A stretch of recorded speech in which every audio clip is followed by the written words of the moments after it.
रात के 1 बजे का समय होता है। एक नई नवेली दुल्हन रात के 1 बजे शौच करने के लिए उठती है। जैसे ही वो अपने कमरे से बाहर निकलती है तो अपने ससुर के कमरे के सामने अपनी जेठानी को खड़ा हुआ देखती है। उसकी जेठानी का नाम सिंधु होता है। उसके हाथ में एक कटोरी होती है और उसमें देसी तेल होता है। थोड़ी देर के बाद सिंधु अपने ससुर के कमरे में चली जाती है और अंदर से दरवाजा बंद कर लेती है। अब ये नई नवेली दुल्हन ये सब देख के हैरान हो जाती है और ये सोचने लगती है कि मेरी जो जेठानी है वो ससुर के कमरे में क्या करने के लिए गई है। फिर वो शौच करने के लिए चली जाती है बाथरूम में और थोड़ी देर के बाद वहां से आ जाती है और अपने कमरे के सामने खड़ी होकर अपनी जेठानी के आने का इंतजार करने लगती है।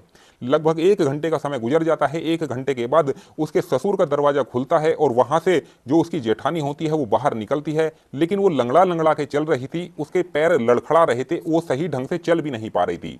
जब ये नई नवेली दुल्हन ये सब देखती है तो वो हक्की बक्की रह जाती है और ये सोचने लगती है कि मेरी जेठानी ससुर के कमरे में क्या करने के लिए गई थी, और गई थी तो वो भी देसी तेल लेके क्या करने के लिए गई थी, आखिर पूरा मामला है क्या।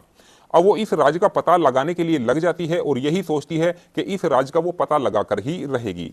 उसकी जेठानी अपने कमरे में चली जाती है। ये नई नवेली दुल्हन भी अपने कमरे में चली जाती है और अपने पति के साथ जाके सोने लगती है। अब इस तरीके से दोस्तों 2-4 दिन का समय गुजर जाता है। अब ये नई नवेली दुल्हन उस राज का पता लगाने के लिए लग जाती है और ये सोचती है कि आज रात को ही इस राज का मैं पता लगा कर रहूंगी। फिर रात के 1 बजे के करीब ये नई नवेली दुल्हन उठती है और एक कटोरी में देसी तेल लेती है और अपने ससुर के कमरे में चली जाती है। अंदर से दरवाजा बंद हो जाता है। फिर उसका ससुर जो होता है वो इसके साथ अश्लील हरकतें करने लगता है। फिर ये नई नवेली दुल्हन अंदर का नजारा देख के और अपने ससुर की बात सुन के हैरान और परेशान हो जाती है। उसके पैरों के नीचे से जमीन खिसक जाती है।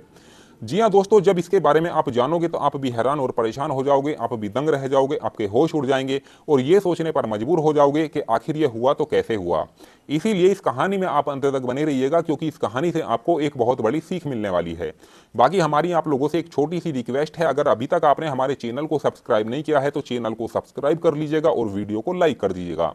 और जितने भी भाई बंधु हमारी इस वीडियो को जहां से भी देख रहे हैं वो इस वीडियो की कमेंट में अपना नाम और अपनी सिटी का नाम जरूर लिखें, ताकि अगली वीडियो में मुझे आपके नाम बोलते हुए खुशी हो।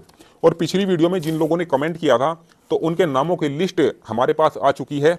इस बार काफ़ी सारे नाम हैं, हो सकता है इसमें आपका नाम भी हो।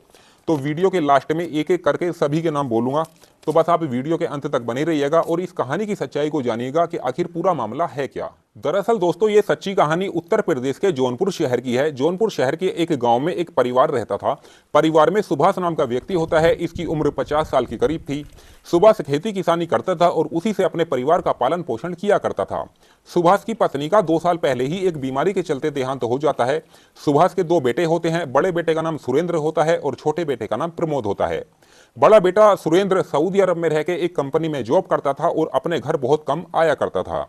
अच्छा, छोटा बेटा जो प्रमोद होता है वो जवान हो चुका था। अब उसके पिता सुभाष को उसकी शादी की चिंता सताने लगी थी, इसीलिए उन्होंने अपने कई जानकार लोगों से कहा था कि वो अपने बेटे प्रमोद की शादी करना चाहते हैं, कोई अच्छा रिश्ता बताओ।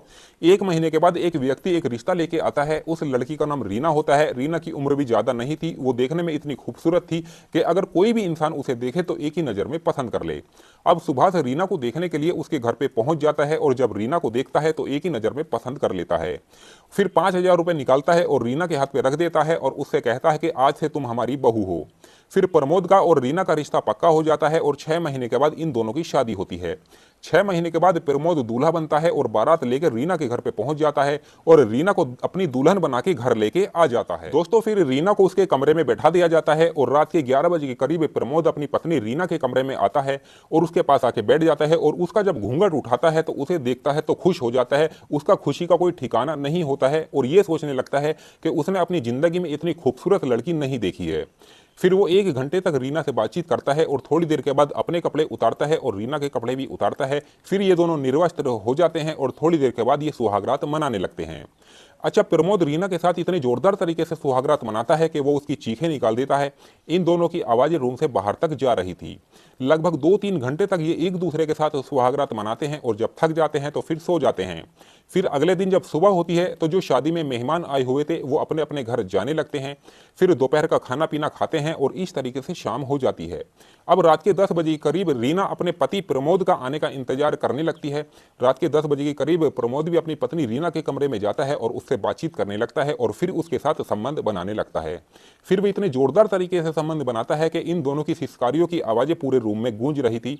लगभग 2-3 घंटे तक ये दोनों एक दूसरे के साथ संबंध बनाते हैं और जब थक जाते हैं तो वहीं पर लेट जाते हैं। दोस्तों, रीना को प्रमोद से वो चरम सुख मिला था जो उसे मिलना चाहिए। रीना अपने पति प्रमोद की मर्दानगी से काफ़ी खुश थी और उसे खुश रखने के लिए वो भी हर वक्त उसके लिए कुछ ना कुछ करती रहती थी।